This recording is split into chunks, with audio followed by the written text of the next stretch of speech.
Hey everyone! If your Reddit account is locked, here's how you can recover it. Let's begin. Open Chrome or any browser on your phone or computer. Search for Reddit Assistance Form.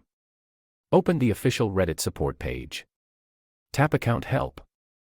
Under What do you need assistance with, select Account Help. Enter the email address linked to your Reddit account. Now tap the What type of account issues are occurring. Drop-down menu.